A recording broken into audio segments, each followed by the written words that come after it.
Keluarga sejatinya adalah harta terpenting di hidup kita. Namun bagaimana jika jadinya keluarga merupakan pengkhianat terbesar di dalam hidup kita? Ini adalah kisah Surono, korban pembunuhan dari anak dan istrinya yang diakibatkan harta dan asmara. Surono, akrab dipanggil Pak Wit, adalah petani kopi yang berpenghasilan cukup banyak dalam setahun. Ia dapat menghasilkan 90 hingga 100 juta rupiah. Meskipun begitu, anak Surono, Bahar, ia merasa bahwa ayahnya memberi bagian yang sedikit dari hasil panen ayahnya. Sementara itu, Bu Sani, istri Surono, juga merasa bahwa suaminya pelit dan ia juga sakit hati dengan apa yang dilakukan Surono, yaitu berselingkuh dengan wanita berinisial L. Bu Sani lantas menceritakan apa yang ia rasakan pada anak lelakinya itu. Mendengar cerita ibunya, tanpa berpikir panjang, Bahar pun memutuskan untuk membunuh ayahnya, dan keinginan itu benar-benar terwujud pada akhir Maret 2019. Pukul 11 malam waktu Indonesia Barat, Bahar pulang ke rumahnya dan menanyai ibunya di mana ayahnya berada. Ibunya mengatakan ayahnya berada di kamar sebelah barat. Saat Surono sedang tertidur, Bahar memukulnya menggunakan linggis. Dalam pembunuhan ini, Bu Sani mengambil perannya sebagai orang yang mematikan lampu di depan rumah yang berada di dekat kamar Surono.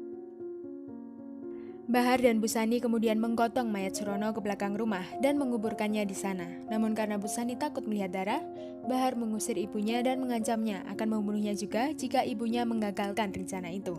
Setelah pembunuhan yang ia lakukan, ia mengambil tas Surono yang berisikan 6 juta rupiah, lalu ia membonceng ibunya menggunakan sepeda motor ke rumah neneknya Miss Natun dan menitipkannya di sana.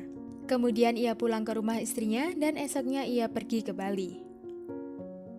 Selang beberapa hari, Bu Sani mengabari Bahar bahwa lubang yang ia buat merenggang. Tentu saja hal itu terjadi karena ukuran yang terlalu kecil. Menanggapi hal itu, lantas Bahar mengatakan pada ibunya untuk menguruk kuburan Surono dengan adukan semen. Beberapa hari kemudian, Bahar pulang dan menutup lubang itu dengan semen dan menutupnya dengan keramik hitam. Pemasangan keramik dilakukan sekaligus untuk memperbaiki lahan itu menjadi bangunan permanen. Sementara tepat di atas lubang penguburan Surono dirubah menjadi musola. Pada awal kasus ini sebelum terungkap, ada seorang tetangga bernama Misri yang curiga karena Surono tiba-tiba menghilang. Misri bertanya keberadaan Surono pada Mei 2019.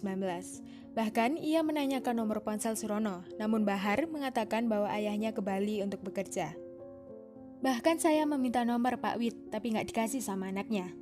Misri pun bertanya kepada Bu Sani, dan Bu Sani mengatakan bahwa Surono ke Bali untuk bekerja dan ia sudah memiliki istri lagi di sana. Ia pun lantas tak curiga. Dan tepat pada bulan Mei juga, Bu Sani menikah dengan Jumarin. Ia mengatakan bahwa ia sudah janda karena Surono meninggalkannya dengan istri barunya.